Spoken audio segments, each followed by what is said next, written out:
Buenas and Alfade, Tata Guam. The 37th Guam Legislature is back in session. It is Friday, December 13th, 2024.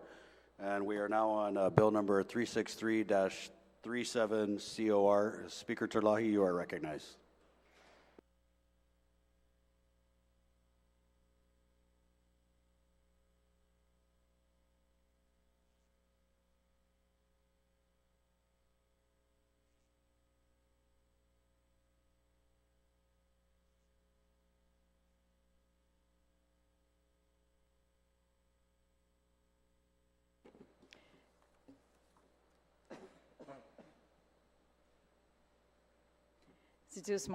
I'd like to make a motion to place Bill number 363-37 COR as amended by the Committee on Health, Land, Justice, and Culture.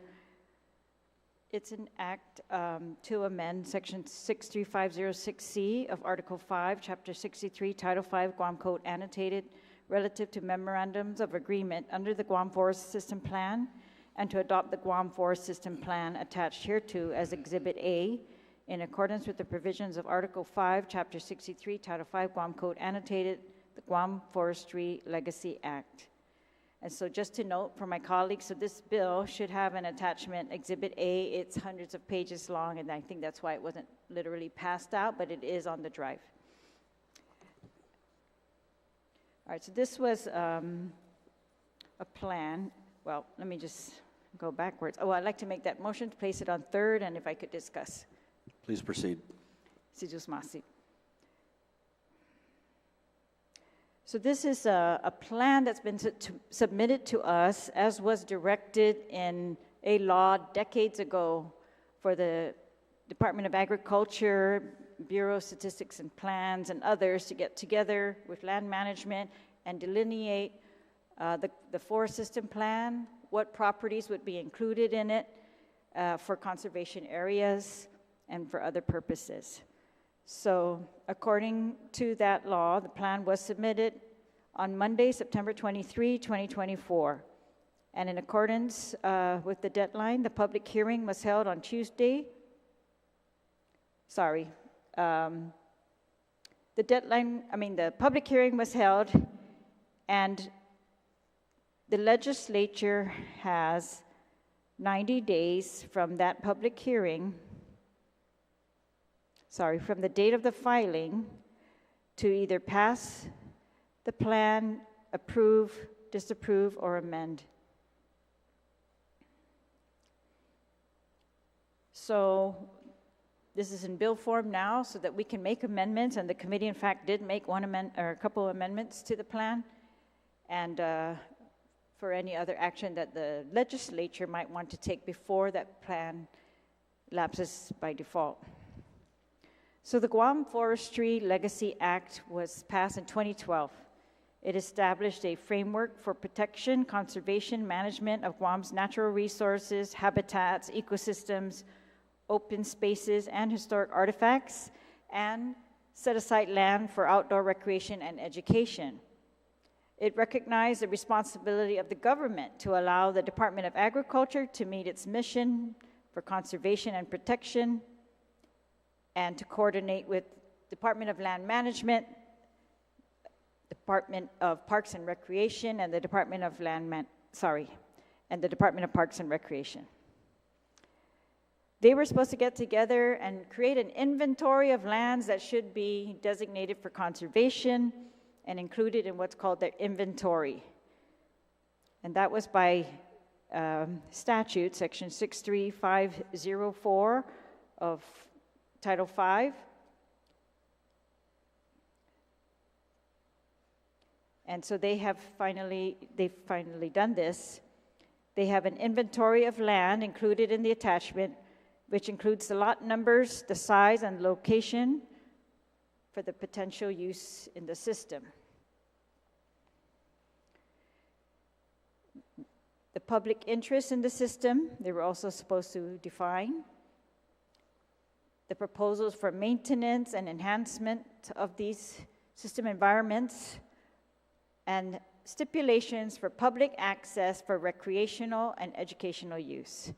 This was one of the big concerns that I had in reviewing this plan, which is why I took my time, is because I wanted to make sure some of these lands are currently used by hunters and other people, and I wanted to make sure that by designating them, all the public was going to know, these are government lands, whether their access was going to be restricted, and in fact, we're making it so, well, they've promised that access would not be restricted if there was access currently.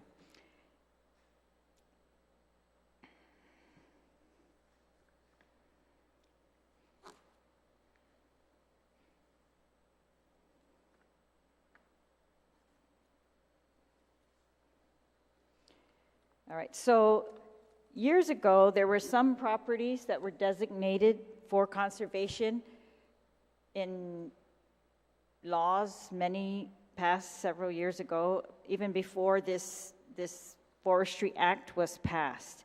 They had set aside land for conservation areas, and I want to name those while I keep looking around. Some of those are familiar.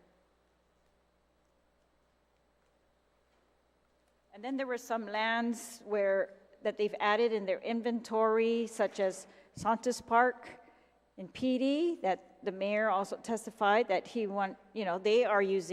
they have jurisdiction of the park right now. They are using it for recreation purposes, and he wanted to make sure that recreation purposes would not be impeded. But some of the original conservation lands that were set aside by previous legislatures included areas in Talafofo called Kotao and areas in Humatec called Bolanos Atate. And so they've expanded those, and of course, Department of Agriculture currently has placed some priority in its efforts at the Gayus in Malesu. They're also combating and trying to take care of areas, I think in the Manel, Gayus, Asgado, Cocos Island, and some other areas. But the list is attached, and I want all of you, my colleagues, to make sure they take a look at that. That was really the meat of the public hearing, was that list, that inventory that they're proposing.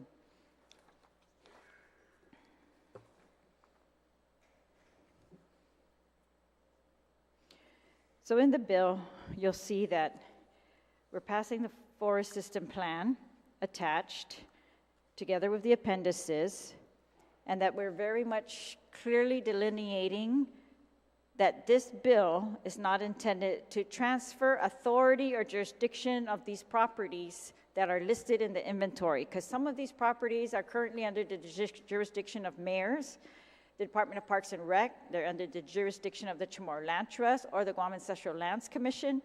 So while we may designate them as conservation areas, or they should be used for conservation, these are the ideal properties according to the team that got together and from these agencies to develop this inventory list, but the jurisdiction will not transfer. So they must work with those who have jurisdiction of the properties before they do anything. And they can enter into MOUs to, regarding how the properties will be used. And so on Section 3 of the bill, we very clearly delineated that not just Parks and Rec, but also all government agencies who had, including Chamorro Land Trust and Ancestral Lands, would, if they have jurisdiction over this property, they would retain jurisdiction over their property. That was a big concern. Before we go any further, Mr. Chair, I'd like to proffer an amendment.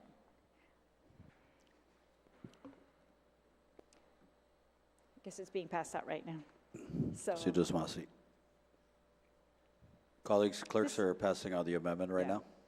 The amendment says again that the adopted forest system plan is not intended to transfer authority or jurisdiction of properties herein.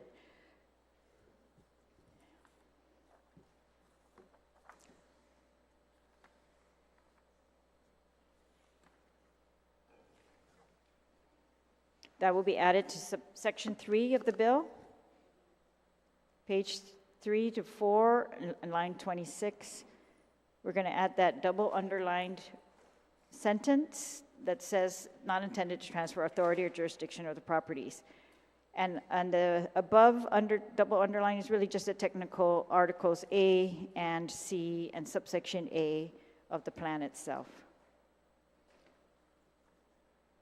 And that's really that is really the long amendment. It's to add that one sentence that says jurisdiction is not transferred, and then all the rest is pretty much technical.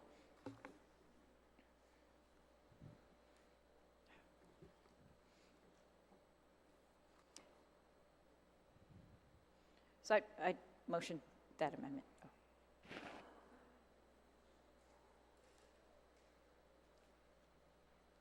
On the amendment, does anyone wish to speak on the amendment?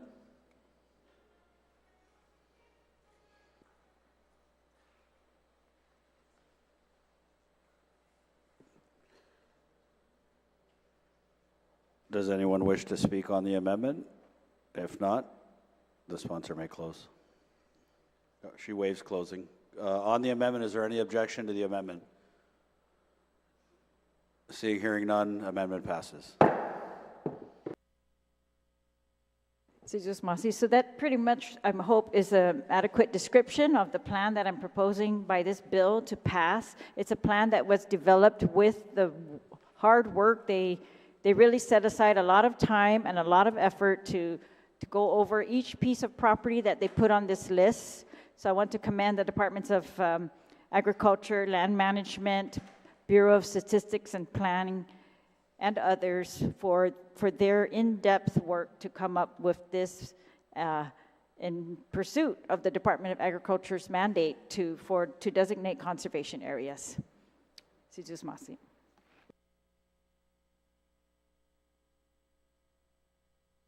On the main motion, is there anyone who wishes to speak on the main motion?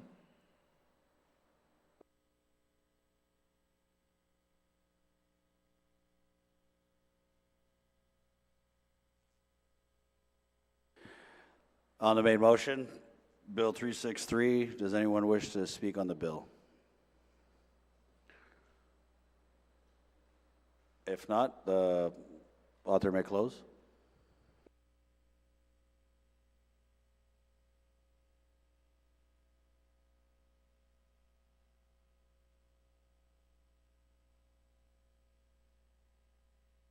To my colleagues, this Bill 363 will significantly strengthen Guam's forest conservation efforts by adopting the Guam Forest System Plan and establishing the Department of Agriculture's role in managing these designated forest lands. The amendments address critical jurisdictional concerns raised during testimonies and clarifies that the bill does not transfer property, but it brings the Department of Agriculture into these properties that other agencies might have jurisdiction of in order to facilitate forest conservation efforts. And we know that our forests on Guam, very critical to our water supply, critical to our quality of life because of our underground water supply and our above ground water supply in the south. Both of them, the forest is a very critical component. This was recognized by legislatures years ago. So this is a very big move forward for all of these agencies. And so I thank my colleagues for their support on this bill. I hope it will get passed and that these Department of Agriculture will continue its work to ensure our forests are conserved, they are protected, and that we work with all of the other entities to make sure that that happens. I move that the bill, as amended, be placed on third reading. On the motion, is there any objection? Seeing, hearing none, motion carries. Mr. Chair, Mr. Speaker. Senator Duenas, you're At this recognized. time, I make a motion to go back to motions. There's a motion to go back to motions. Any objection? There's been an objection. All in favor, please signify by raising your hands. 1, 2, 3, 4, 5, 6, 7, 8, 9. Motion carries. Mr. Chairman, at this time, I move to reconsider the actions on Bill 250-37.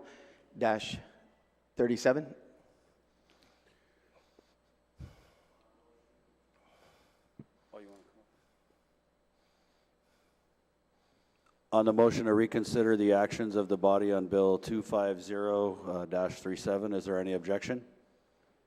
There's been an objection. All those in favor, please signify again by raising your hands.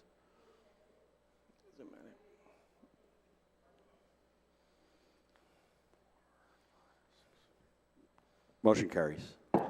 Mr. Chairman, at this time, I move to place 250-37 into the third reading file for voting.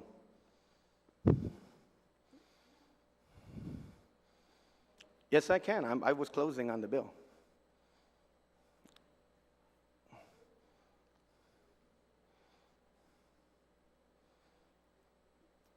Mr. Chair, I was closing on the bill, and I was moving it to the third reading when it was objected to. So that is where we are right now on 250-37.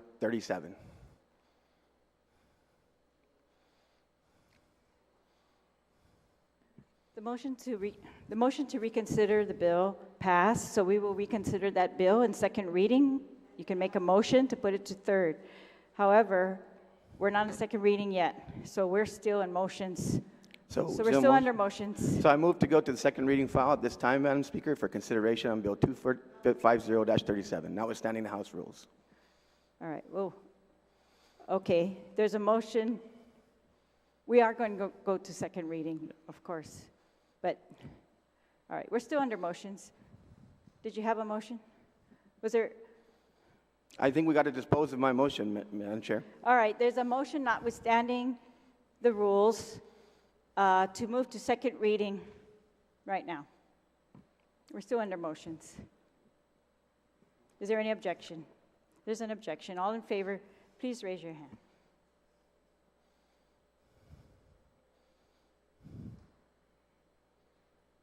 Motion passes. In the second reading file, Madam Chair, I now move to paste 250-37 in the third reading file for voting.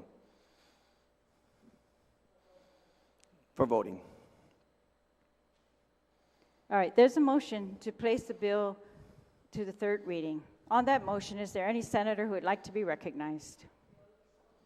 Everybody already spoke on the bill, Madam Chair. On the point For of information. reconsidering the bill. On It's the a motion. reconsideration. It's the motion, Madam Well, Chair. Yes, this is the motion we make in Right. second reading, is to put the bill On a into point of third reading. information, So Madam now we Speaker. are opening it up for any debate on that motion. Madam Speaker, on a point of information,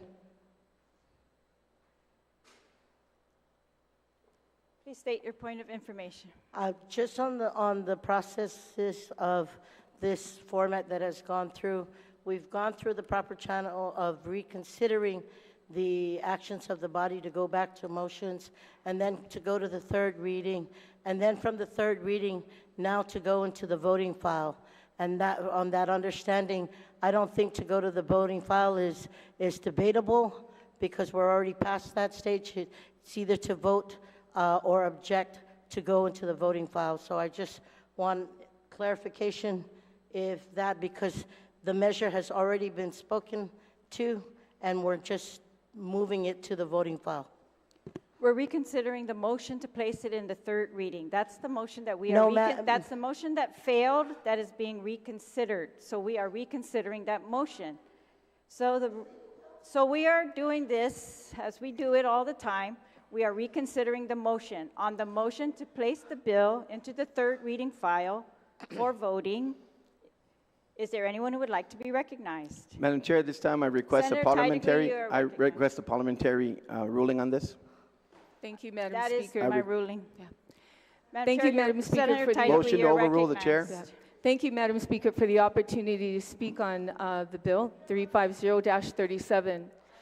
Unfortunately, Madam Speaker, this legislation, as we discussed on it earlier, did not pass the body, and for good reason. Here we are, deciding on a bill, and you can imagine if all the other bills were like this, putting the cart before the carabao. This, Madam Speaker, is not the proper way to do legislation. It's not the proper way. It was discussed several times, like, oh, we're going to decide later on how much this is going to cost after we put this group together. It was discussed. But, Madam Speaker, if that's the case, then why did BBMR submit documents, the fiscal note, claiming that it's going to need 2 employees, it's going to need an additional employee, so around 3 employees, and it's going to cost so far over $500,000. So we're already looking at creating legislation for more hires to do a job that the Post Commission already has the ability to do. Do a job where already the governor of Guam has the ability to activate these individuals. We're putting through legislation that's a waste of the people's money, the waste of this body's time. That's why the bill failed. Those who are voting today weren't even here when the discussions were going on to discuss this. They didn't hear all the arguments as to why this bill is not needed, but only creating more political hires. So, Madam Speaker, I objected to this because this bill, though the intent is admirable to curb what's happening on this island, this virus of drugs happening on this island, but the bill says that we're going to take from other areas of the government of Guam to put police officers on the street, like the Port Authority, like the airport. Well, who's going to monitor those areas when the drugs come in that area, or those agencies? Who's going to monitor Parks and Recs for those poaching, causing wildfires for Parks and Rec? Who's going to man that? The biggest issue we have with getting officers on the street is to assist them to pass the test. Even the chief of police explained to us the most difficult part of getting recruits through is to pass the test, the simple math test, the simple English test. And there was already talks of working with GCC to assist these recruits, to assist those individuals who want to be police officers, who want to be a part of protecting our island. That's how we do it. We don't steal from Peter to pay Paul. And this is what this bill does. We already know there's a shortage. And this bill is going to force to take other areas of entry on this island that we know drugs are coming through. An open door. I wish those people who voted for this to move forward were here during session when we discussed this. Because I'd like to know why they're voting for this bill. When they weren't even here to listen to some of the arguments. $520,000 for political hires. So they can do exactly what the Post Commission has the responsibility of. But most especially, the governor of Guam has the ability to activate police officers, has the ability to bring all those agencies. She already has that ability to do that. This is just a bill that's, I'd hope to God that the bills that we put through are going to make a difference.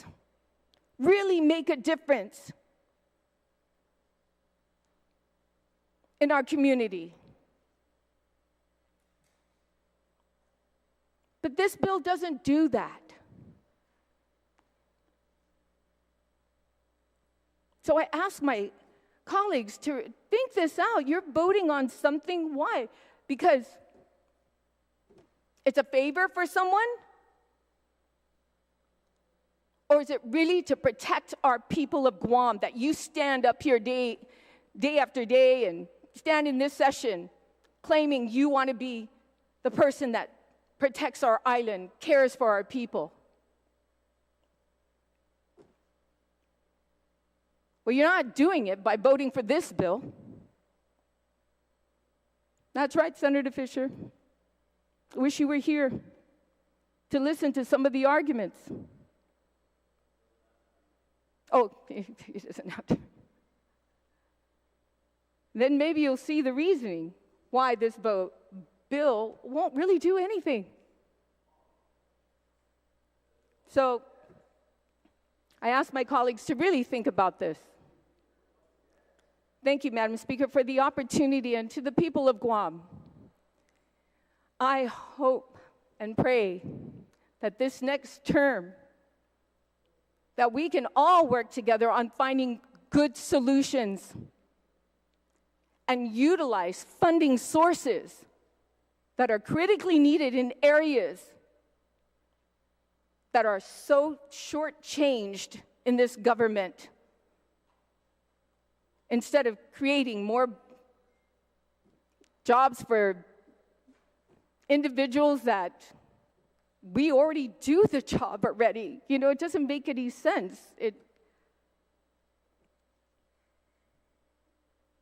It really doesn't. It's very simple. Look at the bill. And you tell me, how is this going to help? Thank you, Madam Speaker. Susan Masi, Senator, on the bill, is there any senator who would like to speak on the bill? On the bill? Yes. Senator Blashier. Thank you, Madam Speaker. Madam Speaker, first off, further deliberation on this bill is not necessary in that the motion was to reconsider the actions of the body relative to this bill. The reconsideration was on the vote. It wasn't on the discussion. We went past that already. We went past the discussion. That was the motion. That was the procedure.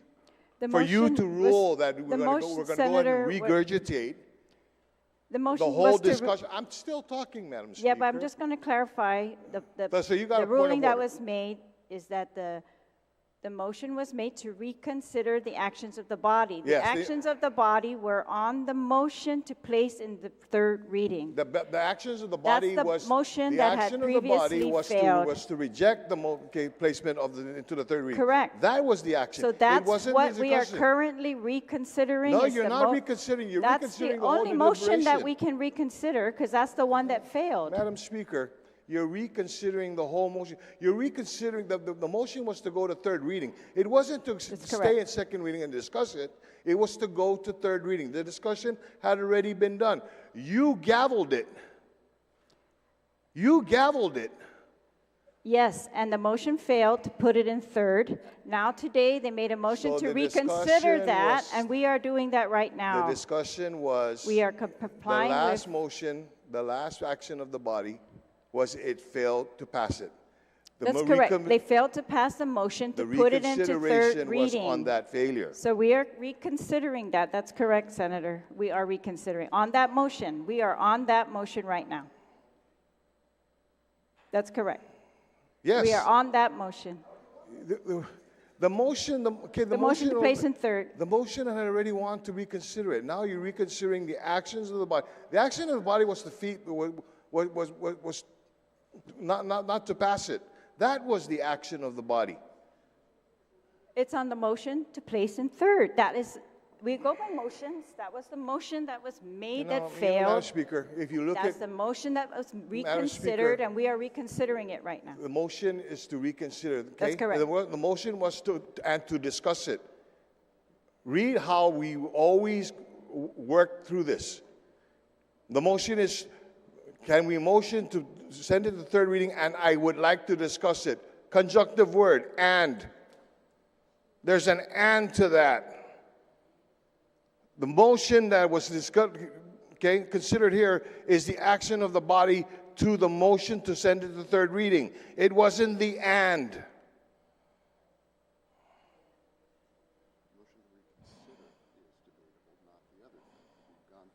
Yeah. Okay? Madam Speaker, it's in the standing rules, it's in Mason's. That motion was to Please state your point of order if you have a The point of order. Madam Speaker, If is you this can is cite this, the point of order. Senator Fisher, can I borrow that? Madam Speaker, I rise to a point of information. He's stating a point of order, so he has priority. I yield right to his point of information. If we could just Do you have a point of information, sir? if we could all just consult Mason's manual at section 81, sub B. Senator Blas.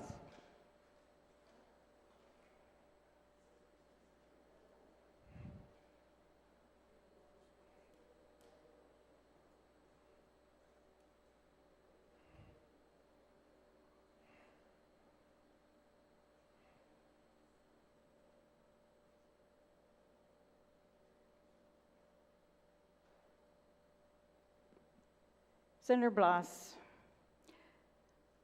Reference has been made to section 81 of the Mason's Manual, which says that the motion to reconsider is debatable. There was no debate on that motion. That motion passed. Do you really want the motion? That's correct. Okay, so what's... I said it passed, Senator. Okay. Please listen to what I'm saying. Okay. I said it passed. Okay. Without debate. So now we are reconsidering the motion that previously failed, which was a motion to place the bill in third reading. Right. And if you go to Rule 84, Section 84 of the same Mason's Manuals, you'll see the following motions open the main motion to debate. 1B is a reconsider, a debatable motion. A motion to place a bill in third reading is always a debatable motion. And we are right now going to debate it, and then you can vote on it and do whatever you like in the voting. This is how Call for we the pass previous it. question, Madam Speaker.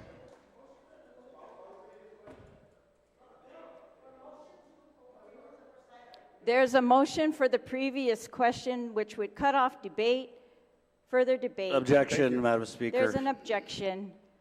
All in favor of the motion for the previous question, which would cut off debate on the motion to move the bill to the third reading?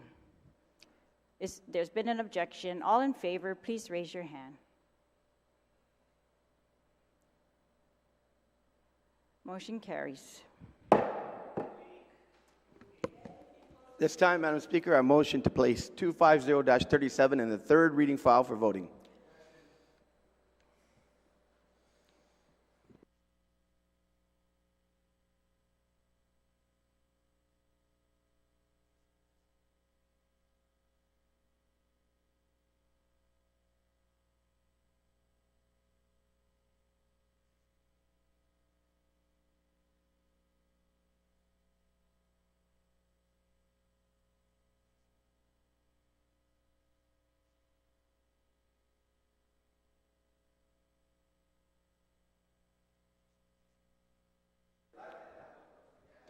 Senator Duenas, can you please restate the motion and indicate that it was further amended on the floor?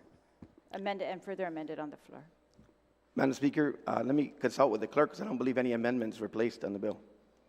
Oh, I just did consult with the clerk. You may consult with the clerk. Madam Speaker, at this time, I move Bill 250-37 into the third reading file as further amended on the floor. On that motion, is there any objection? There's an objection. All in favor of moving the bill to third reading as amended and further amended on the floor? Please raise your hand. Motion carries.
right, we're going to take a 2-minute recess for copies.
from recess.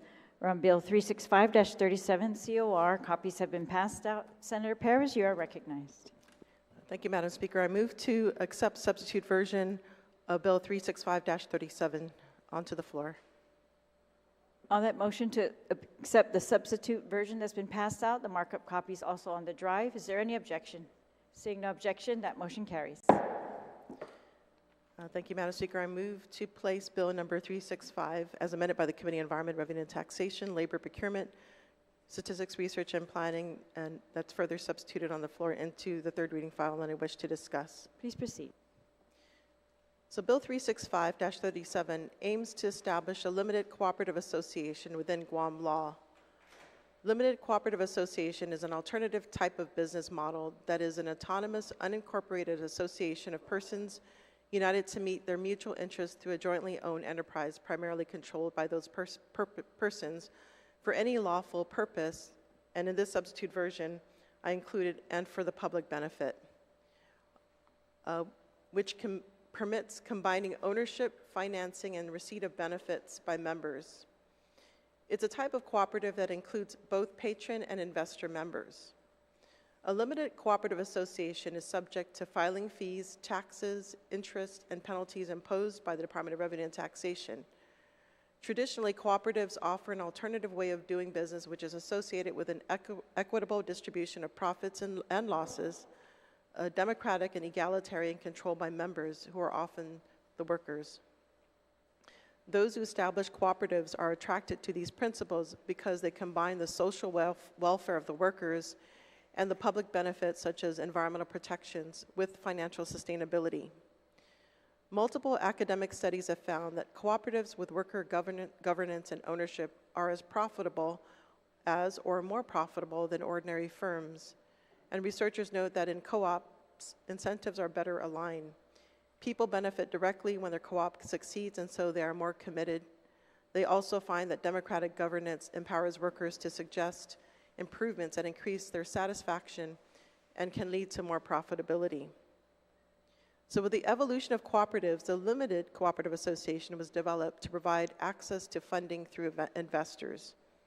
And Bill 365-37 was created using the uniform limited cooperative association model code that is organized in this bill in 18 articles in this, that specifies essential aspects of the governance of a limited cooperative association, from its creation through its organic laws, such as the bylaws and the articles of incorporation.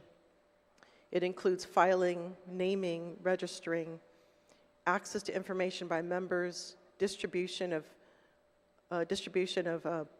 profits, reporting public notices of meetings, both annual and special meetings, how to obtain membership, members' interest, the transferability of interest, the allocation of profits and losses, directors and officers, quorum, dissolution if applicable, and in this case, in the substitute bill, I remove Article 16, which deals with mergers. In the development of Bill 365-37, changes were made to the model code to increase safeguards and accountability. So some of the changes include to ensure that patron members retain control. In the bill was included that they retain at least 80% of the total voting power, should the cooperative include investor members. It defines a foreign cooperative as one that is organized in a jurisdiction within the United States but outside of Guam. It prohibits dual capacity of a investor and a patron member. Again, this was meant to ensure that patron members retain control. It would require the documents to be signed, those that are submitted to DRT. It requires notices, written notices of the agenda of any annual and special meeting to members. It does not allow the delegation of amendments by the Board of Directors. It will require two members in its formation. So anything less would dissolve this cooperative. It prohibits action without a meeting. So members, and this ensures consent by the members. It clarifies that it does not affect the current not-for-profit cooperative that currently exists in statutes. So those that have formed cooperatives, such as the Fishermen's Co-op, the Farmers Co-op, are not affected by this bill. It adds a definition of public benefit as part of the purpose of organizing a limited cooperative. It puts Article 16, which is about mergers, on reserve, and it includes other safeguards for those wanting to go into developing a cooperative. In looking at the success story of Mondragon Cooperative in Spain, what started as a workers' cooperative for kerosene heaters has grown to a conglomerate of diverse cooperatives that produces bicycles, elevators, jet engines, rockets, turbines, R&D centers, a grocery chain, and schools that has transformed a once impoverished region to one that is thriving today.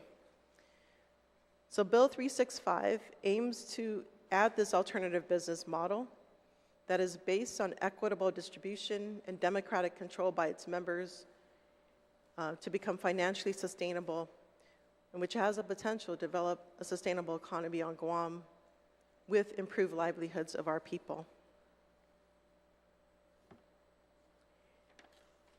And I ask for my colleagues' support. Zitus Masi. Zitus Masi, Senator. On the bill, is there any senator who would like to be recognized on the bill?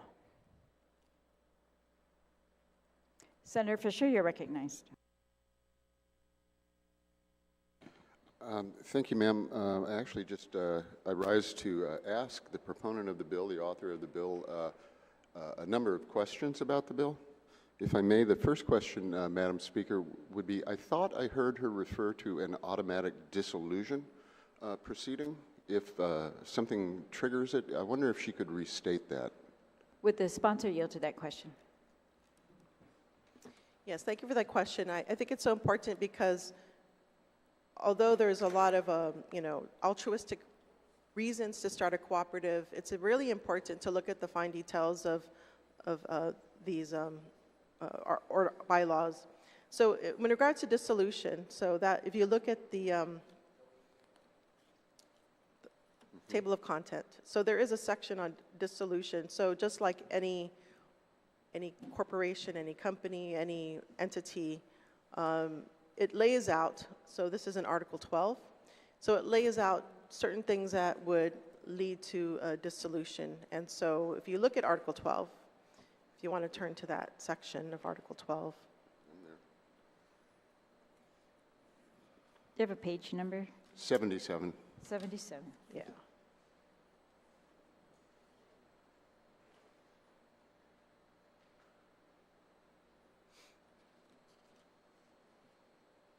So there's voluntary dissolution by the board members that could happen. Mm-hmm. And of course that would require the members consenting to that. Let's see if I can Madam Speaker, does that complete the answer? No. Yeah, so just give me 1 second. I'll look for the exact Certainly. time.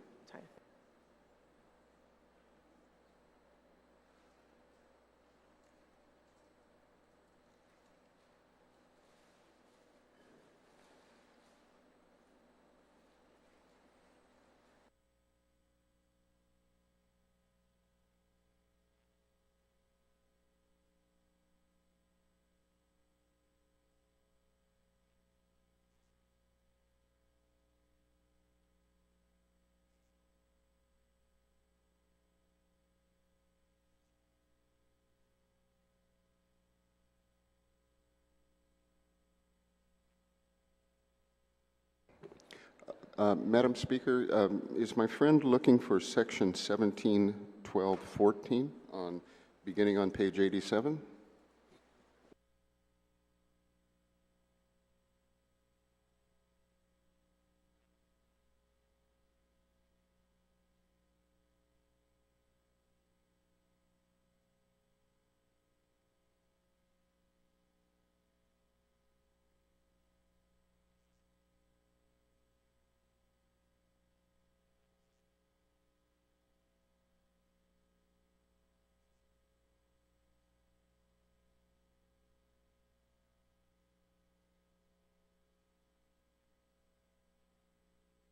Madam Speaker, if we could have just 1 minute recess. We'll take a 1-minute recess.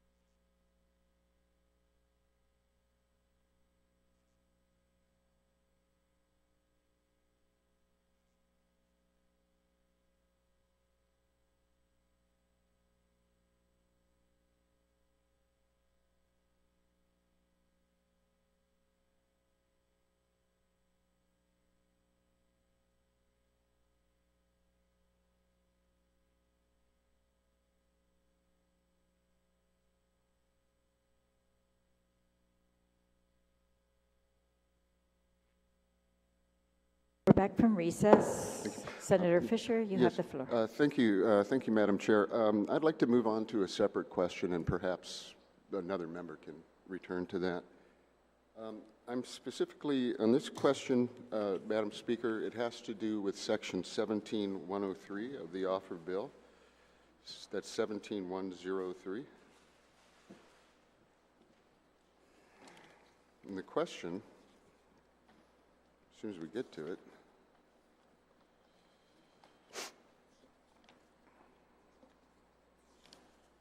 Page 8. yes, thank you very much, ma'am. The nature of a limited cooperation or cooperative association. It says that Madam Speaker, it says that a limited cooperative association organized under this act is an autonomous, unincorporated association of persons, etc., which permits combining ownership financing under A1 and under A2. It says separate investments. But it also says, under Section B, the fact that a limited cooperative association does not have one or more of the characteristics described in subsection A does not prevent the association from being formed. As I read that, is it true that you could form a limited cooperative association and not comply with subsection A? And that's a speaker for the author, or a question for the author, ma'am. Would the sponsor yield to that question? Yes, I believe that's what the interpretation looks like, that it does not have to have one or more, but I'm open to making any changes to ensure that that is not the case. Thank you, ma'am. I get my only observation would be, I'm not sure how you would, well, I'm not sure how this could be amended unless we were to strike Section B, but I would leave that up to my friend's consideration on her bill. I note that the life of this corporation is perpetual unless otherwise stated. And then if I could just ask another question of my friend, Madam Speaker. Does this article allow an organizing entity to do anything that they could not do under a limited liability format? The sponsor yield to that question.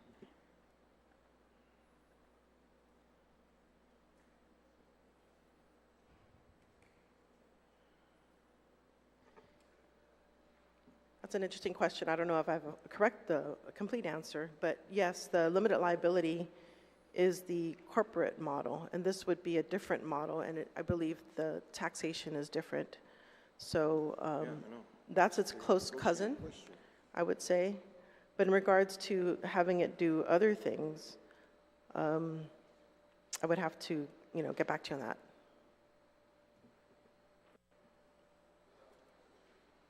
Senator Fisher, you have the floor.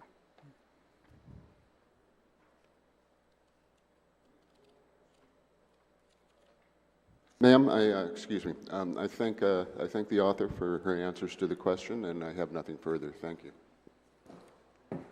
Citos Masi, Senator, on the bill, is there any other senator, Vice Speaker, you're recognized.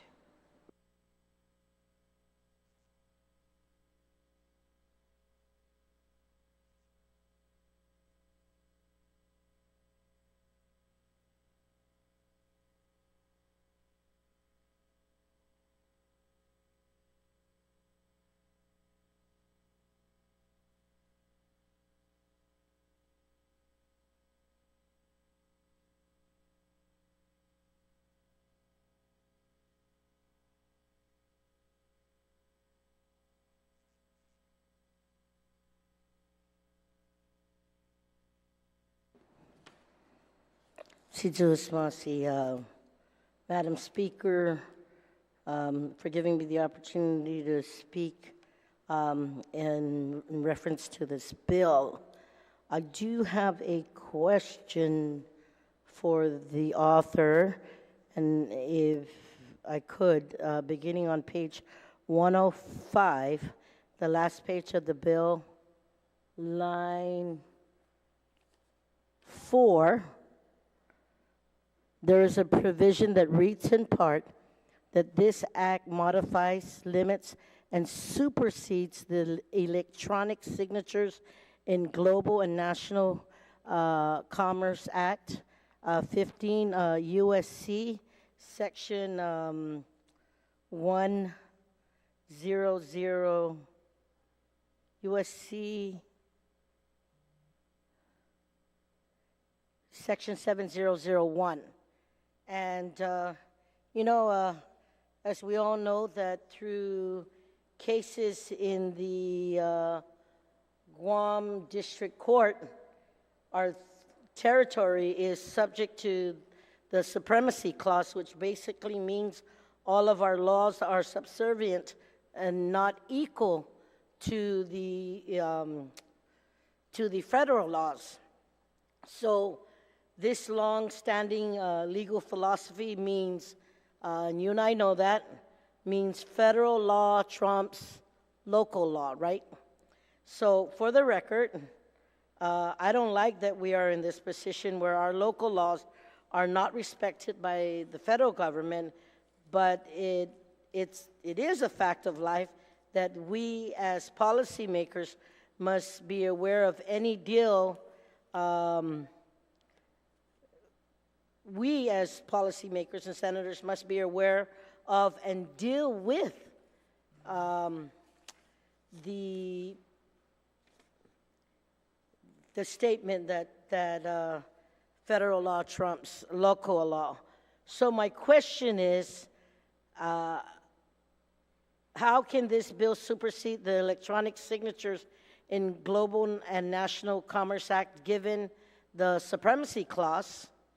And I want to also note that this bill contains a severability clause, and that thus mean the author intended to use this superseding language as an initial policy, knowing that if a court finds it's inorganic or otherwise illegal, that the rest of the bill can still be implemented.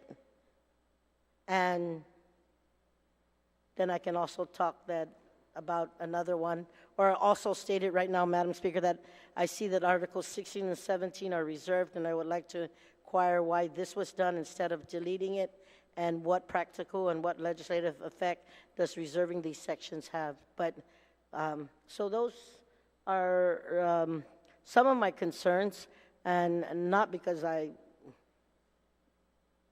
hoping that Guam law can supersede federal law, but that's not the case.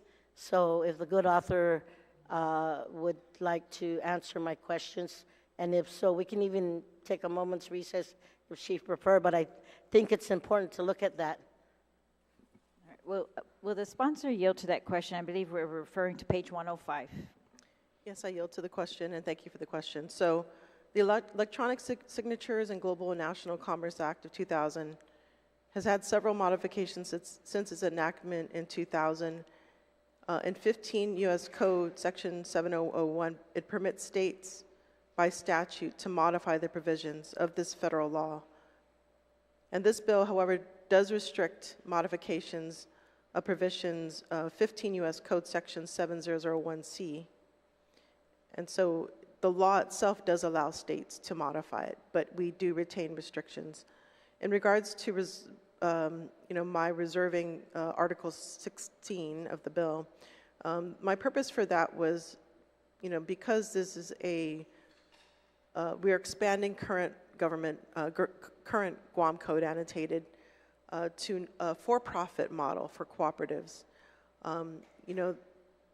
The Limited Cooperative Association is one of the newest, it's a newer form of cooperatives in that it expands it to investors. And so what my intent is to ensure that we develop our local economy before opening it up to, I guess I had reservations regarding enactment of mergers and acquisitions. I felt that we really need to see how it functions within our local economy, and I much prefer to develop more of a localized economy.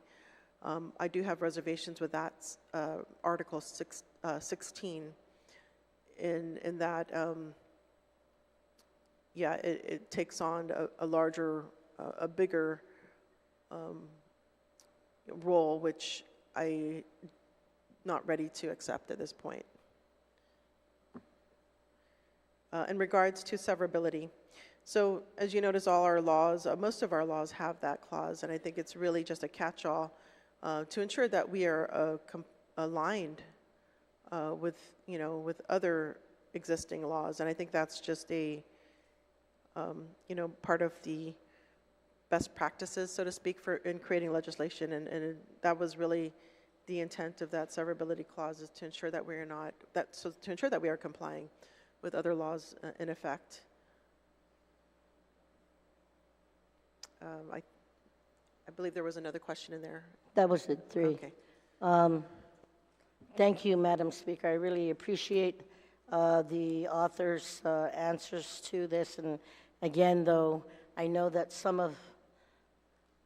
when Guam introduces legislation and it gets passed, if federal law contradicts what is being done in local law, it was always said that federal law trumps local law, and I just wanted to make sure, and as I know that she worked hard on this measure, I wanted to make sure that even in the severability clause, if one portion was found inorganic, then could we still proceed to move forward on the rest of the provisions that are in this legislation? So, and then her answer to Article 16 and 17 as it relates to the reserve section 9, and what the practical legislative effect does as reserving these sections have. And I just wanted to make sure that if it gives the authority for us to facilitate, then in our favor, then of course. So I want to thank her for those answers, and I appreciate the hard work she's done. Like I said, that the inquiry for me was on page 105. So thank you for giving me the opportunity to speak on this measure, and truly appreciate the work the good senator has done, my friend, on this bill. Sizus Masi. Sizus Masi. Vice Speaker, on the bill, is there any senator who'd like to speak on the bill? Senator Blas, you're recognized.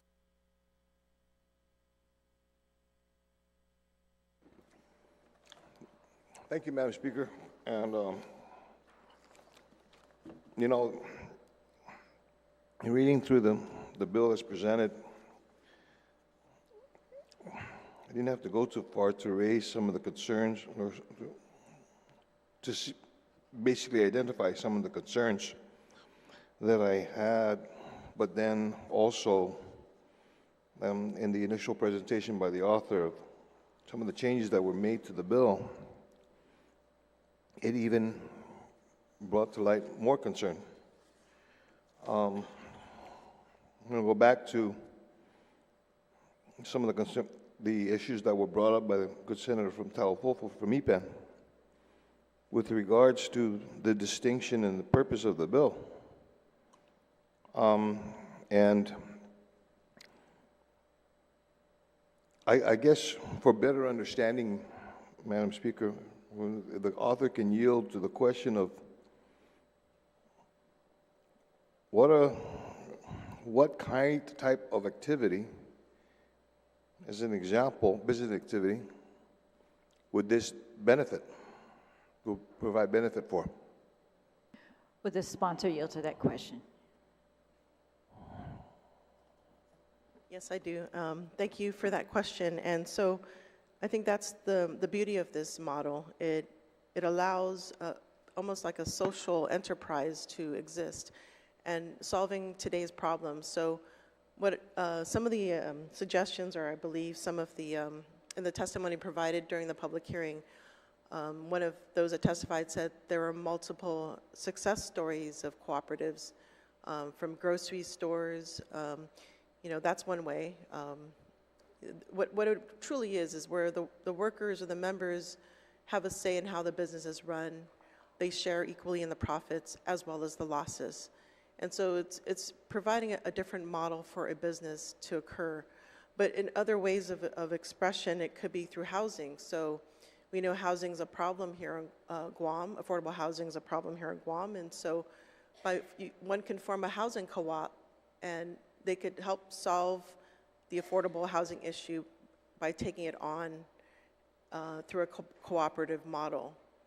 There could be technological co-ops. And I have them listed in the definition of public benefits.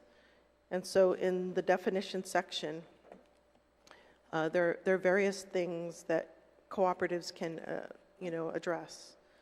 So it could be scientific, technological, anything that is deemed as creating a public benefit. And really the goal was to provide an opportunity for people to start a business and solve problems of today simultaneously. So, so housing, it could be even a solar co-op. So, we hear about, communities getting together, they purchase, solar panels and, maybe as individuals, they can't do it by themselves, but maybe as a group, they can put in money together and put up panels, to help produce energy for themselves as well as for the community. So, there's variations that can be achieved in a cooperative model depending on the dedication of these group of individuals that are coming together and the commitment. So I see a lot of positive benefits from this. And, as I said in my opening statement, one of the most successful ones is Mondragon Cooperative in Spain. They started out as a kerosene heater company, and they've grown into other types of companies, making bicycles, elevators, all kinds of things, schools even. So it's really the imagination is really limited by one's imagination as well as hard work, because this is going to take hard work. I want to thank the author for that explanation. And I agree, it sounds noble and it sounds exciting. However, doesn't that process and doesn't that mechanism already exist in law?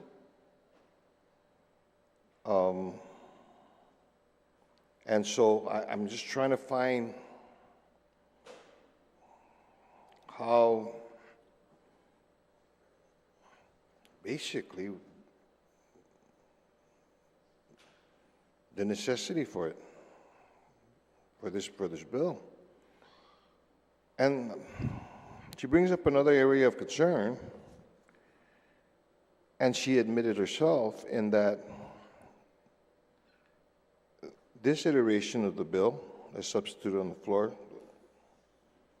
has now a new definition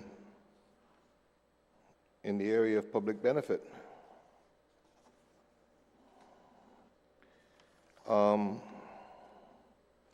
I'm just wondering how we're going to differentiate and how it differentiates in this application as opposed to already an application that exists in cooperative associations that are already established and regulated on Guam. And does that now become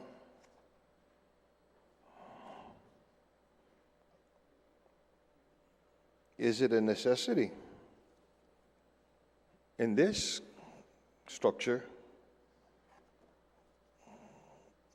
or does it give does it keep government out, basically out of the area of business and telling them how to run their business?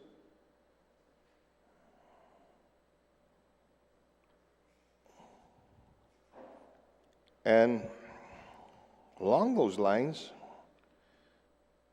I want to be able to refer to page 9, lines 17 and 18, subsection B, under requirements of other laws. A limited cooperative association may not conduct an activity that, under Guam law other than this act, may be conducted only by an entity that meets specific requirements. Is that a double negative? May not conduct an activity that, under Guam law other than this act. I think that you can't conduct an activity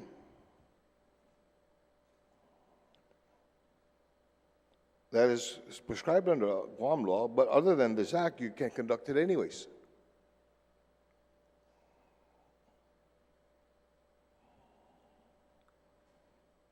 It appears to be, for me, to be a double negative there. Unless the author can explain that subsection.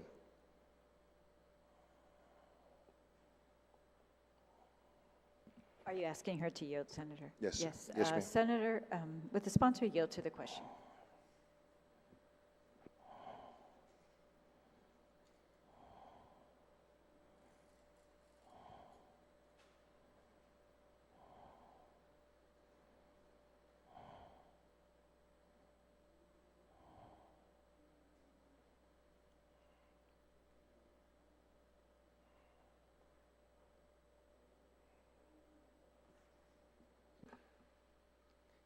Sorry, can I get a quick recess?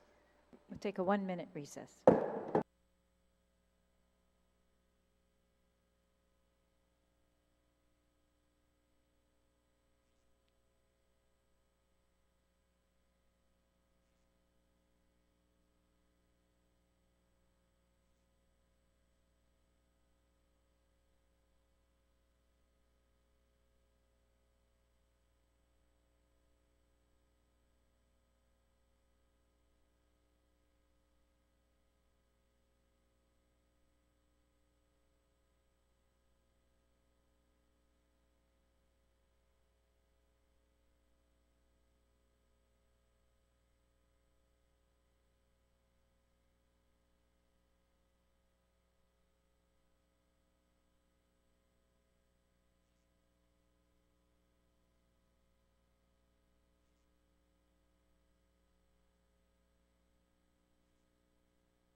We're back from recess. Senator Perez, you have the floor in response to an inquiry from Senator Blas.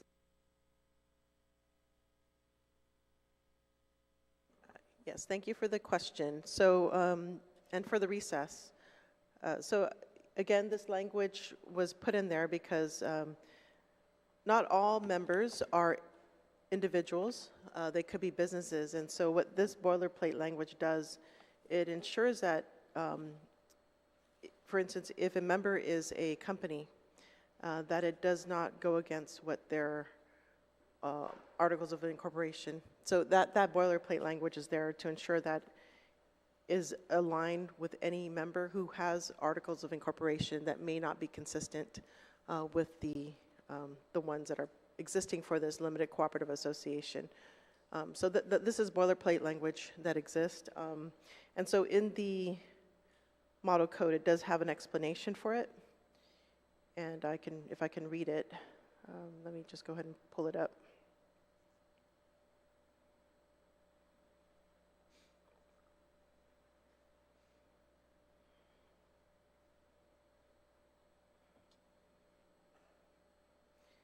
So it states that some other laws contain requirements for the internal affairs of any organization used to conduct a specific activity or to perform a specific function. And this subsection is a general statement that those requirements apply to the limited cooperative association conducting those activities or performing those functions. So it's actually meant to bring in limited cooperative associations to assure that they are following with any business that is a member.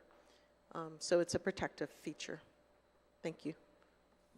And in regards to this bill, so this bill was meant to be a for-profit, and what we have currently in law is only not-for-profit. And it really is meant to expand existing statutes. In the bill, the substitute bill, also I included the language to ensure that that clarification is made in section 17107C. This chapter, which is the limited cooperative association, shall not apply to non-profit cooperative associations as chartered, established, governed, or regulated pursuant to Chapter 13, Title 18 Guam Code annotated. So that language is there to ensure that it does not affect what's currently in statute, which is not a nonprofit. This one is would be the first for-profit cooperative statute for Guam. And as far as whether it's needed, that really all depends on how,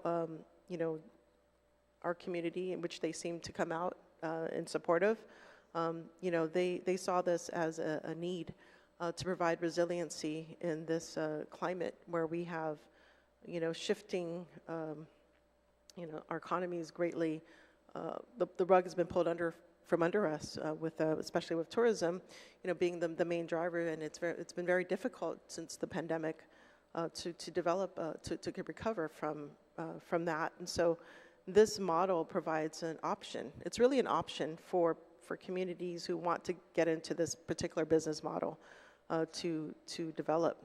And so what this bill does, it provides a lot of the details. So for those that want to engage in cooperatives, because as you can see, it's important to provide these guardrails. So what I see this bill as, it's really developing guardrails for those that want to start a cooperative. As you can see, it's very detailed, and not anyone can do it. And so this bill would allow for this model to exist, would facilitate for this to exist. Thank you. And I'm not sure if I answered all questions, but thank you.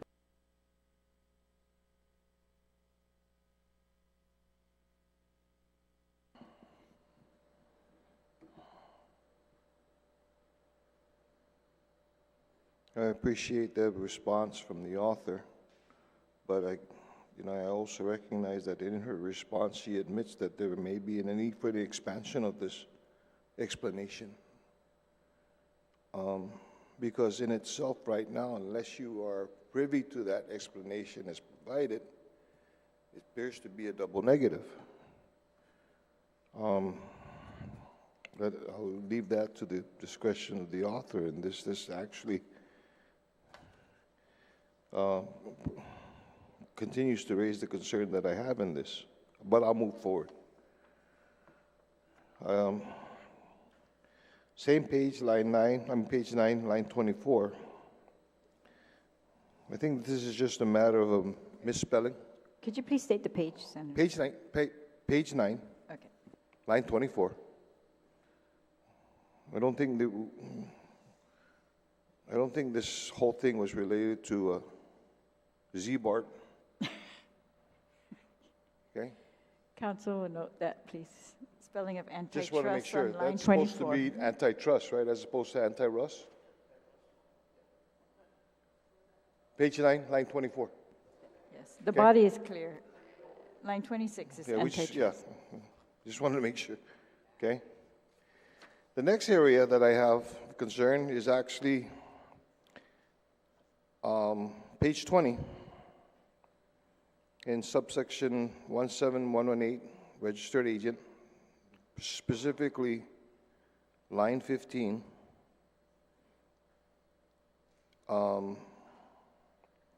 It says if the registered agent resigns, that whole section there. But then if you look at page 21, starting from line 12, subsection 17120, resignation of a registered agent. Are there two different standards?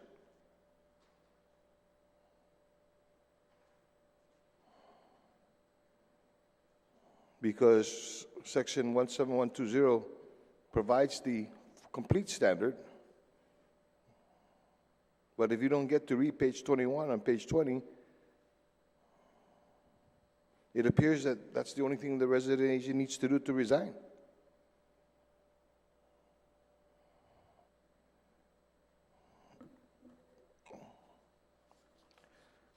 I'll move forward. And if you go to page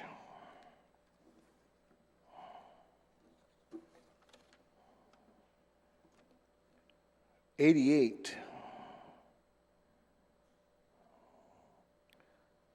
line 19, subsection E, the administrative dissolution of a limited or cooperative association does not terminate the authority of its registered agent. Question that I have is, what authority are we talking about? If this is going to be a dissolution, what is a registered agent in a dissolved company? What's his authority? If the only way they can act is under the authority of the association, which is dissolved.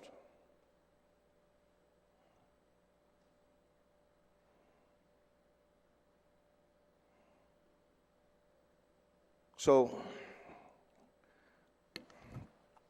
I get it. I understand. You know the why this or what we want to be able to do in as far as the expansion of the economy by providing alternatives. But I'm just wondering whether these alternatives already exist in statute, and in this bill that is proposed, are we causing more confusion and leaving some questions unanswered before we even provide it?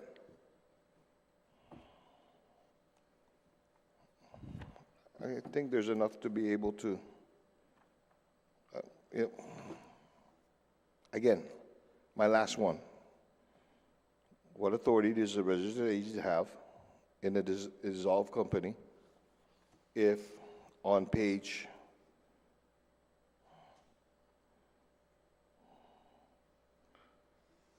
20, you basically have defined what their responsibilities are? How you carry out a responsibility on a dissolved company?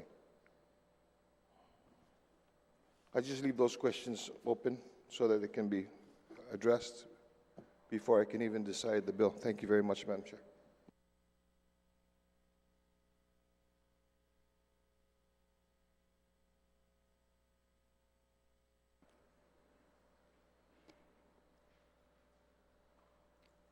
on the bill. Is there any other senator who'd like to speak on the bill? Oh, sorry, were you asking a question? Were you asking for her to you? Okay, on this bill, is there any other senator who'd like to speak on the bill? Can I just give a point of information? Please proceed. So 17108, that is basically does not exempt the LCA from antitrust law. And so that was, originally it would exempt them. So what this bill does, it does not exempt them. The other section that was referred to is the registered agent. And so it's not, so in that page 20 and 21, so it states that if the registered agent resigns as required by section 17120C. So you have to read through, and then 17120C states that they shall furnish a notice in the record. So they have to promptly furnish to the limited cooperative association or registered foreign cooperative a notice in record of the date in which a statement of resignation was filed. So it's not incongruent. Those two sections do not conflict because it states that they have to promptly provide that information. In regards to the duties, right? The duties of the registered agent, it states there in section 17118 that they have to forward to the limited cooperative association or registered foreign cooperative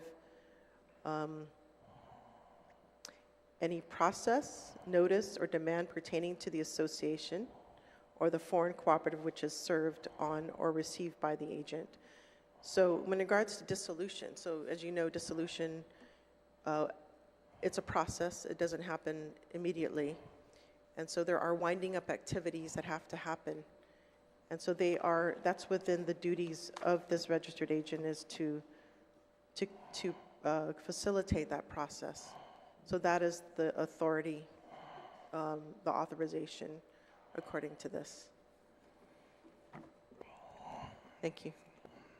Thank you for that. I think, Madam Speaker, just so that I could clarify, I understand, I recognize that, you know, based on page 20, line 15, okay?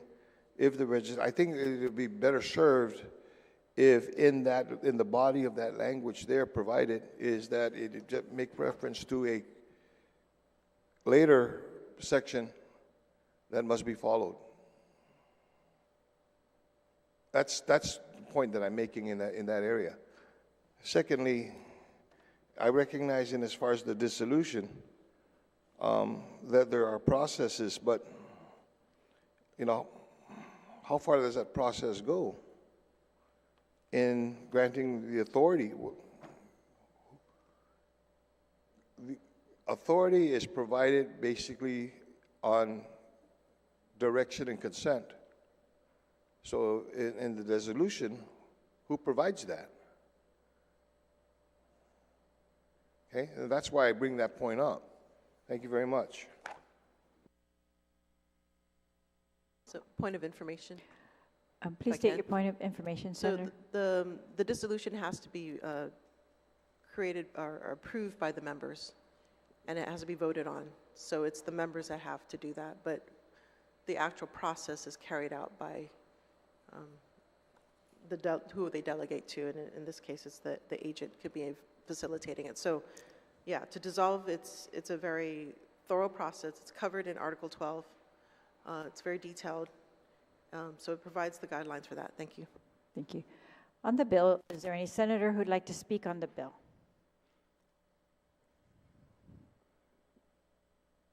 Senator Barnett, you're recognized on the bill. Sijus Masi, Madam Speaker, and Biba Betness to the people of Guam.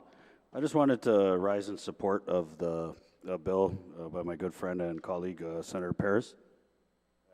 As you can see, the bill it's not simple reading, it's very voluminous. So, of course, if you're going through it, you're going to find a couple typos. It's very thorough, though, in what it does because it's properly drafted and it adopts the model standard for LCAs from Colorado, which is, again, the standard. And the cooperative associations are comprised of individuals and a small business intended to help small businesses with the economies of scale necessary to price compete with small businesses. And what I like about the legislation, Madam Speaker, It's important as it protects the financial and business interests of the individual members because it requires documentation of investments and responsibilities of the individual members. Guam's current cooperative association law is several years old, but can still be of value in the event there are any existing cooperative associations on Guam that were chartered under the current law. But going forward, however, it would be advantageous for like-minded individuals seeking to take advantage of their combined efforts to use the provisions in this new law to create cooperative associations. But again, I would advise that you get an attorney because, you know, if you're just a bunch of friends trying to put this type of association together, you're definitely going to need some legal help. So, you know, I rise in support of the bill, which again is very technical, very thorough, and honestly, for someone who's not a business person, a little difficult to understand. But it received really overwhelming support, not only at the public hearing, but in subsequent testimony that was provided. And so I'll definitely be voting in favor of this measure, and I encourage my colleagues to do the same, Madam Speaker. Sidros Masi. Sidros Masi, Senator. On the bill, Senator Taitagui, you're recognized. Thank you, Madam Speaker. You know, just for the listening audience, that this bill is over 100 pages. It's quite large. And because of this, it really takes a lot of time and effort to put something like this together. And I commend the author for all her hard work. I commend her for reaching out certain hours of the night to be able to talk to other areas that have this same type of limited cooperative association. During the public hearing, they even had on Zoom those individuals that were assisting her, from Colorado to, I think it was another state, Milwaukee, if I'm not mistaken. Was it? Oh, Washington State, that's right, Washington State, that came on to provide information, their testimony, and the assistance in creating this legislation. The people who were there testifying in favor of this were many of our local entrepreneurs that came to testify in support of this. But knowing how large this bill is and all the voluminous it is, it takes you back because it is very, how would you say? It's a lot to read and try to understand for any layman. I wish that the bill was, basically, it simplified in different structures. But most of all, Madam Speaker, I was hoping that the bill would also have a legislative intent for this bill. And it just went straight into Chapter 17 of Title 18. I understand exactly what the author is trying to do in this legislation. And it's about growing our own businesses here on Guam and having our people be part of a business, because it is shown retention rate is higher. People take pride in their businesses, take pride in their job, because they own a part of that company. And it's been proven everywhere that it's sustainable. This type of cooperative association is sustainable.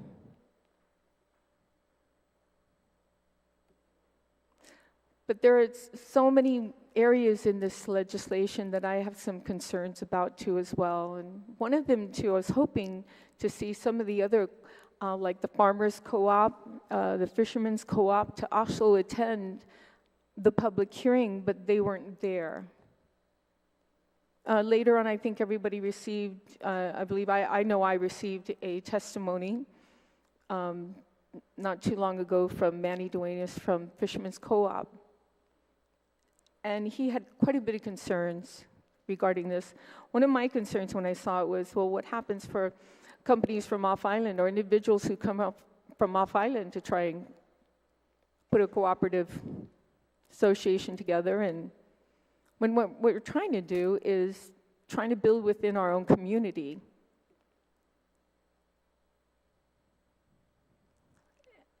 So I commend the author. This is a lot of work, over 100 pages of going through every single possibility to bring this to the island. It's in other states. Many states are using this type of format. But there are some concerns that I have too as well.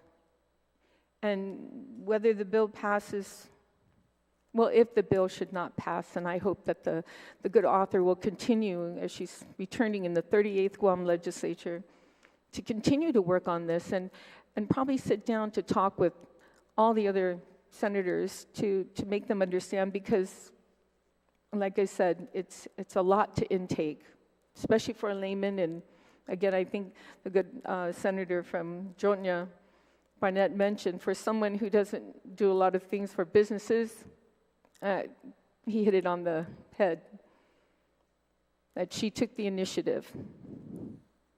And I commend her for doing that, just the way she took the initiative on procurement. She's our go-to senator when it comes to procurement. So thank you, Madam Speaker, for allowing me to express my intent of appreciating this, and I commend again the author of this legislation. Thank you, Madam Speaker.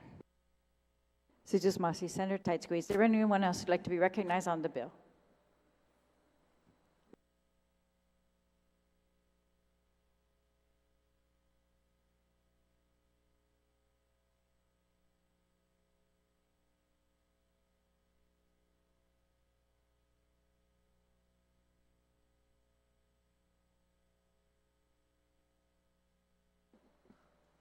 On the main motion, Speaker Therese, you are recognized.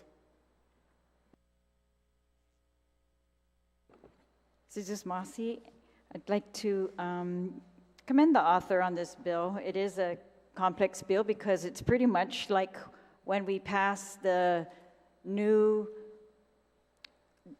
business code a few years back, or when we pass any other model legislation that other states, or that have been written for other states to adopt, and so that, you know, it's really to facilitate commerce.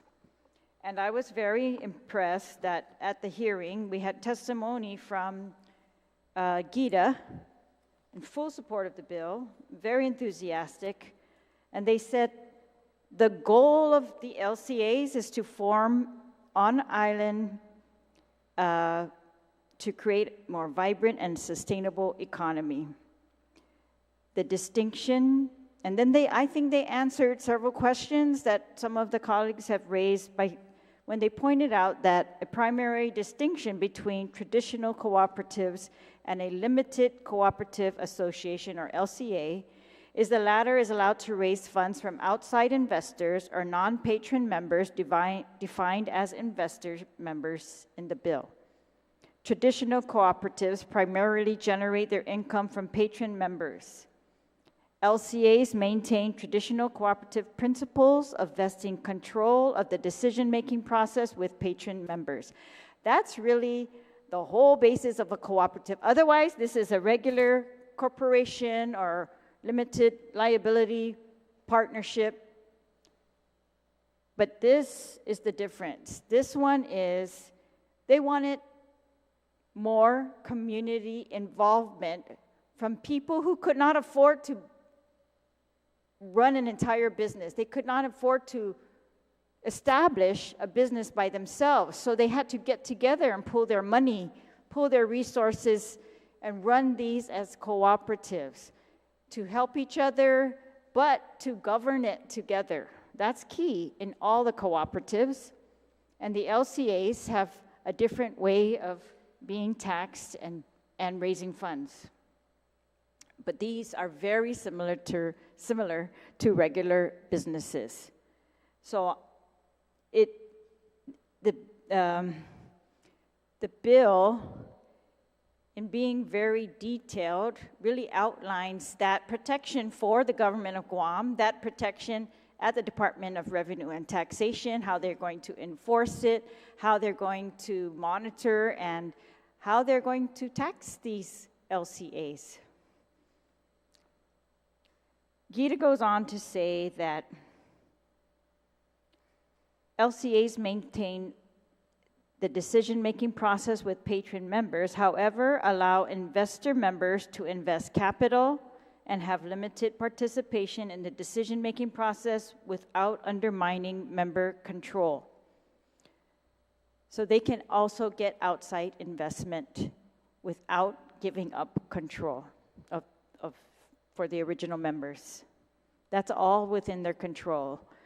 So this is another business model to spur the economy on Guam. And we obviously have people who are interested in pursuing business this way, where they give their members some power as to what's going to happen in this business.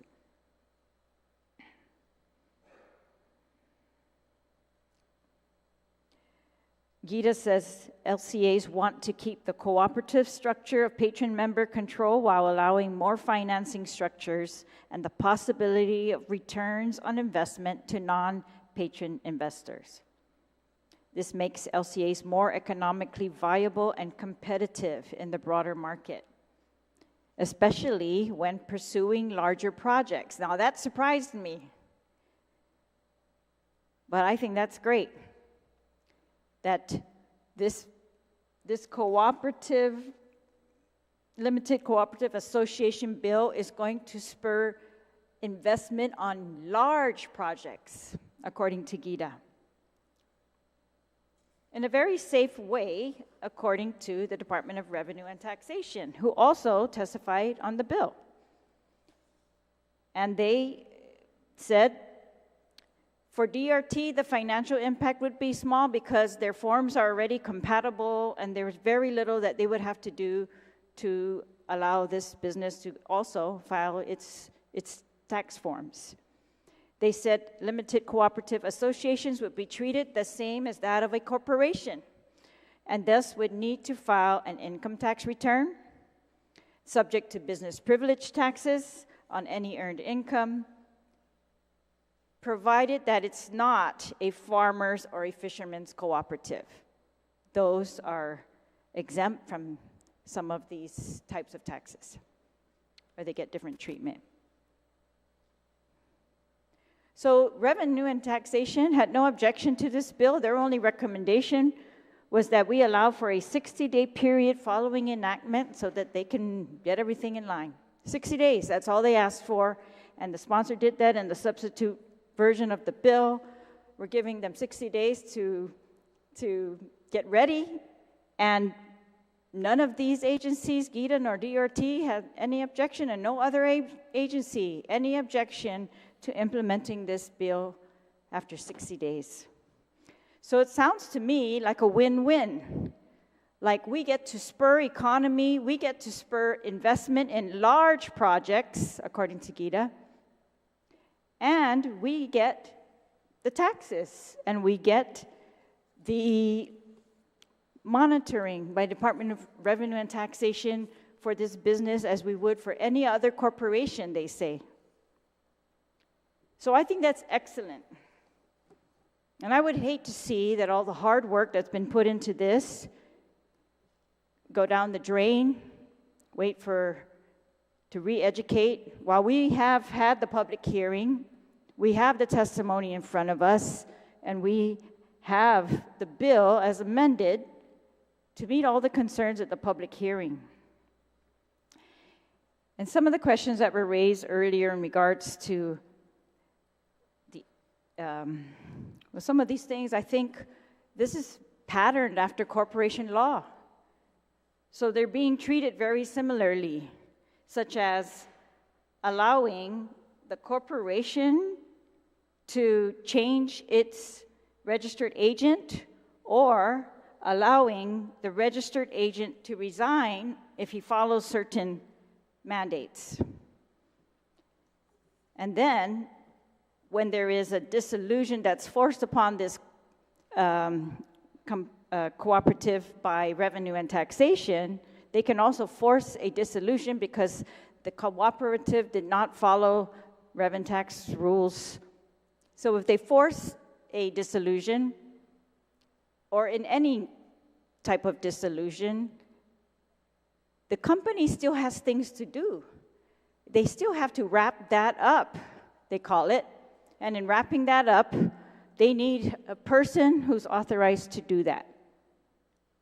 So I think that allowing the registered agent, when there is an administrative dissolution, to continue his authority, it's because they absolutely need somebody to wrap up that business, to do what revenue and taxation is mandating that they do when they are taking away or terminating their ability to continue. So they will list out the grounds, and they will tell you what you need to do. Most of these are filings, and they want to hold some person accountable to do that. So again, I think it's similar to corporate law, and that's how revenue and taxation is going to be monitoring them. And I think, again, a win-win for Guam, because we can get some investment. And regular corporations on Guam also get investment from off-island companies. It's no different. They can form partnerships. They can have different entities as their shareholders. So I think revenue and taxation, they've obviously testified they can handle this. Gita says it's going to be a great spur for our economy. So I want, again, to express my support of the bill and thank the author for the extensive work that was done and the community members that really pushed it. I didn't even understand it at first. I had to learn about it, but I see that this is patterned after model legislation that's been, enacted in different states. Guam, in this case, we're just getting ahead of it. So I'm very proud to do that. If this is going to do what Gita says, spur our economy, attract different investment, bring in taxes, bring in business, let the members of these cooperatives control how the business is run. That's really the key. That's the novel part of it. But I think, again, I support it. It's a win-win. Tituusmasi. You're very welcome, Speaker Chilai.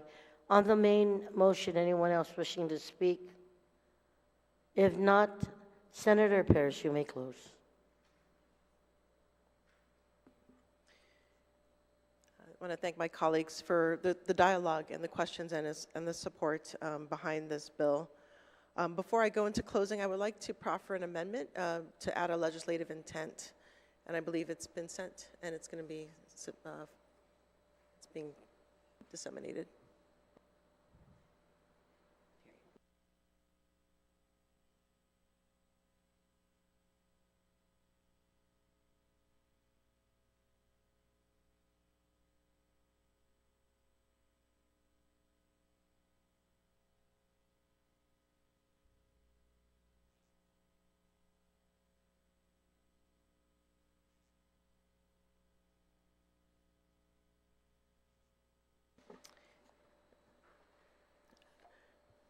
So this amendment basically would add a legislative intent, and it reads, Y Legislature in Guam finds that Guam's law, I would like to proffer this amendment, and it states, Y Legislature in Guam finds that Guam's law for cooperative organizations applies exclusively to nonprofit organization and not for-profit making organizations. All states in the United States allow for-profit investors to create for-profit cooperatives as a means to allow small businesses to use the resources and influence to more effectively compete with larger corporations. Y Legislature in Guam further finds that the Uniform Law Commission has created model legislation for states to modernize Their cooperative association laws to best suit the needs of small business, their owners and investors, and their customers. States like Colorado, Utah, Washington have already adopted the model legislation for the Limited Cooperative Association Act, which modernizes existing cooperative association laws for the benefit of small businesses. It is the intent of the Legislature in Guam to adopt the Limited Cooperative Association Act for the benefit of Guam small businesses. It is not the intent of the Legislature in Guam to enact any laws that affect non-profit cooperatives as defined in Chapter 13, Title 18, Guam Code Annotated. So it's a very simple legislative intent that kind of just goes to the heart of it, that currently, Guam statute only applies for nonprofit, and the intent of this was to expand it to a for-profit cooperative based on a model law. And I ask for my colleagues' support on this. On the amendment, is there anyone who would like to speak on the amendment? Senator Taitagui, you're recognized on the amendment.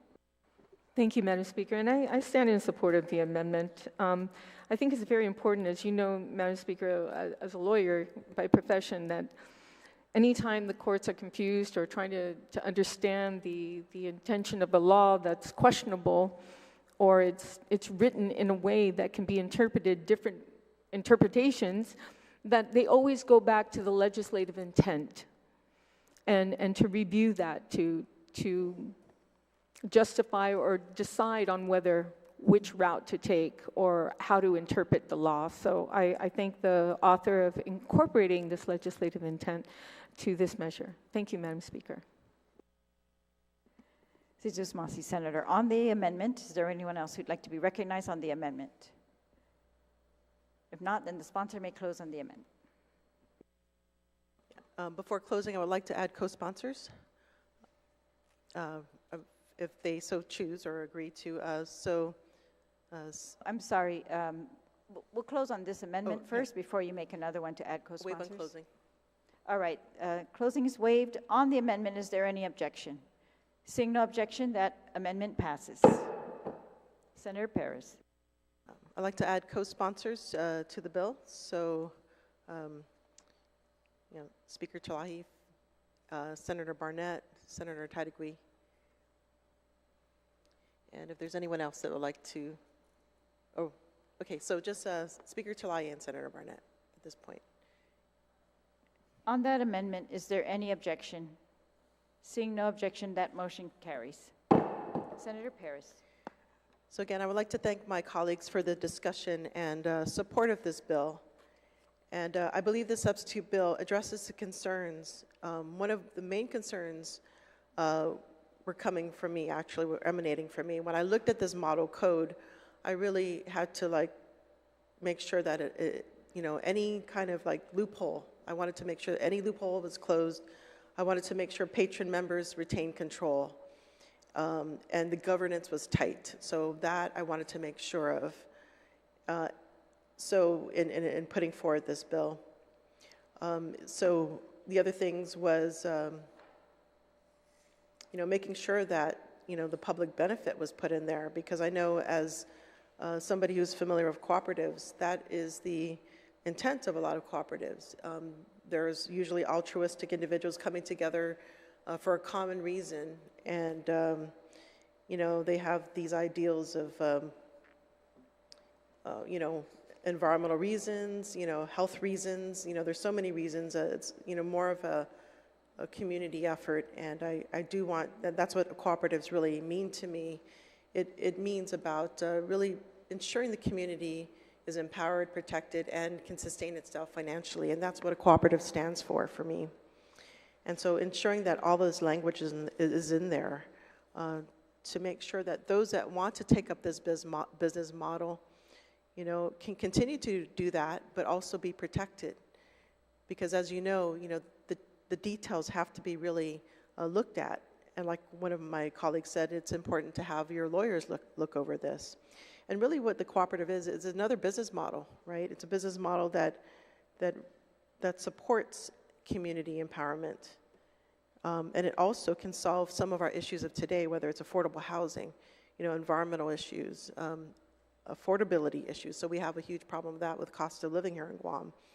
And if you have like-minded individuals coming together to address these concerns in our community and also, be able to do a business about it, create a business, more power to them. I also want to thank, GITA for their support, and DRT, in supporting this bill as another option for people who want to start businesses in Guam and help to diversify our economy, which everyone talks about, right? We all talk about how important it is to diversify our economy. This is just one measure of many that can be done to really do that. And if I can highlight some testimony provided by the public. This is from Jordan Panuelo. He stated from his experience. So his experience during COVID times, right? Experience made me think deeply about the fragility of our economic system. It became clear that there had to be something more resilient, one that didn't leave families like mine and family of our workers vulnerable to forces beyond our control. And that search for solutions led me to the cooperative model. Cooperatives are unique because they're built on principles of shared ownership, democratic control, and mutual benefit. They provide a way for businesses to be resilient by sharing both the risk and rewards. Imagine a business where employees are also co-owners, where decisions are made collectively, and where profits are reinvested into the community rather than taken out of. And cooperatives provide this pathway. I do wonder sometimes if my family's business had been structured as a cooperative, whether we would have weathered that pandemic with even more stability. So rather than relying solely on government aid, a cooperative business model could allow for a system where both owners and workers share responsibility in the benefits of keeping their businesses afloat. It's a model that empowers a community to support one another, and not just in times of crisis, but every day. And so we see this worldwide. When there's a recession, what some cooperatives members do, what cooperatives do is they actually, in order to keep their business afloat, they reduce their pay to make sure that they continue. And so when the economy picks up, it's quicker to come back versus starting a business that didn't exist.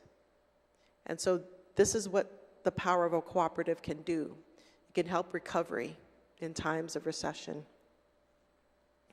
An excerpt from another public that testified, Christian St. Nicholas. Cooperatives reflect the spirit of encouraging shared decision-making, promoting collective well-being. This business pathway would allow Guam to tailor a cooperative model to fit our unique needs and circumstances. Today, most businesses, small businesses within the island have a short longevity, only existing 3 to 5 years. What would it look like if individuals with the same ideals could collaborate together in building a community business? And he goes on to name those that have survived many decades. So just to name a few cooperatives that have surpassed 3 to 5 year benchmarks. Park Slope Food Co-op in Brooklyn, New York, in existence for 51 years.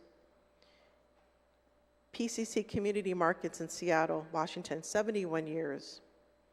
And these cooperatives locally source sustainable, affordable groceries to its members who participate in store operations by working shifts. And this model keeps costs low and builds a strong sense of community. And so there's also worker cooperatives. There's a cooperative home care associates located in Bronx, New York. They've been in existence for 39 years.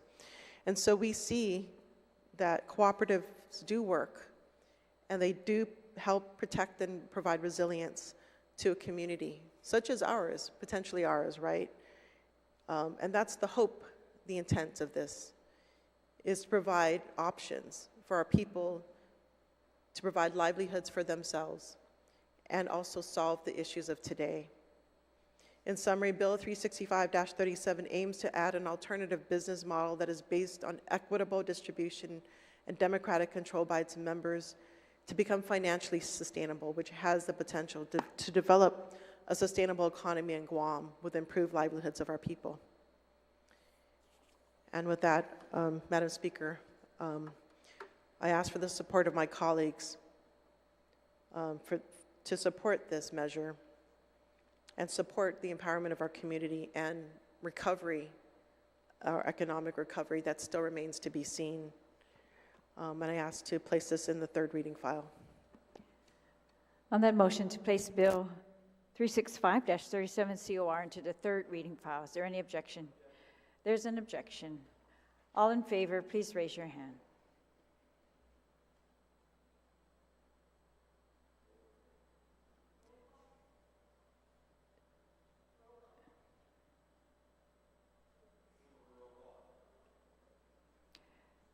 There's 3 calls for roll call. Would the clerk please take roll call?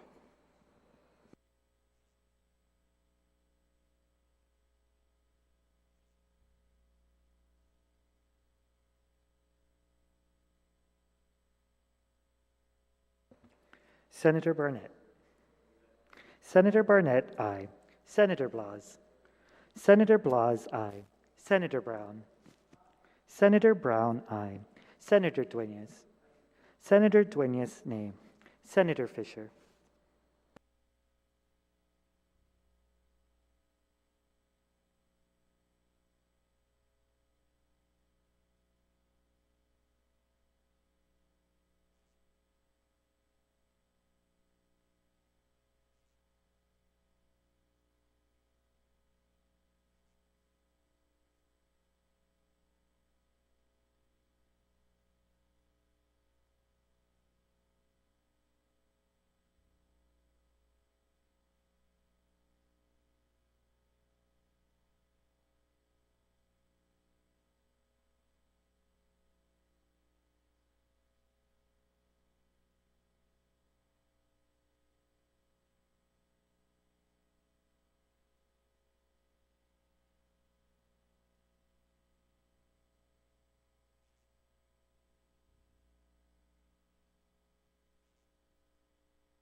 Senator Lujan. Senator Lujan, nay. Vice Speaker Munya Barnes.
Senator Parkinson.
Senator Perez. Senator Perez, aye. Senator Kanata. Senator Kanata, aye. Senator San Augustine.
Senator San Augustine, nay.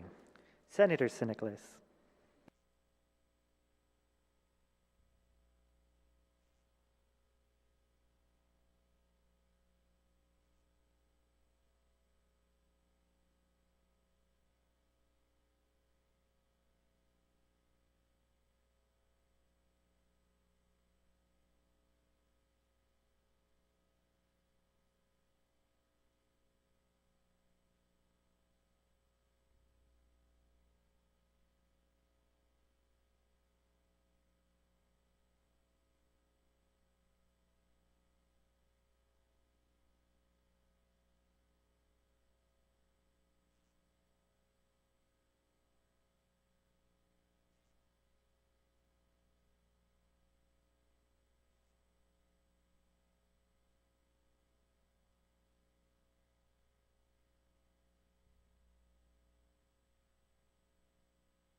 Senator San Nicolas, nay.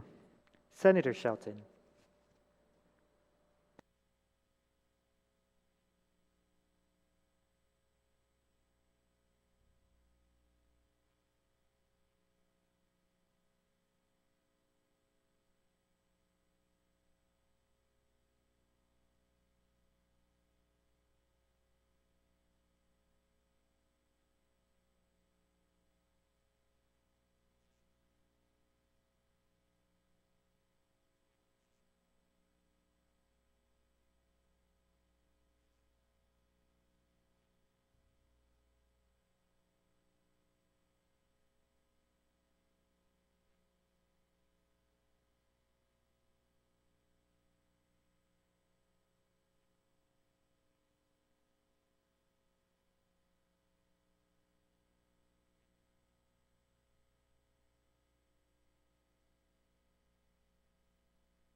Senator Shelton, nay.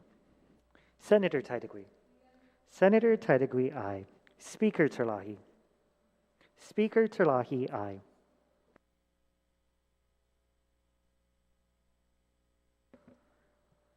Senator Fisher. Senator Fisher, nay. Vice Speaker Munya-Barnes. Vice Speaker Munya-Barnes, nay. Senator Parkinson. Senator Parkinson, nay.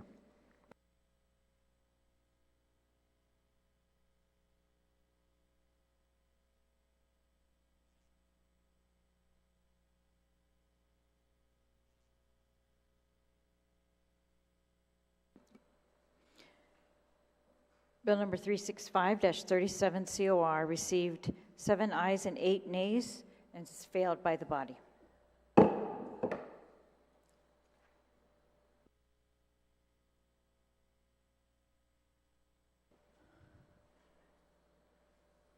Colleagues, we still have a couple more bills on our agenda. We're going to recess until 1 p.m. on Monday.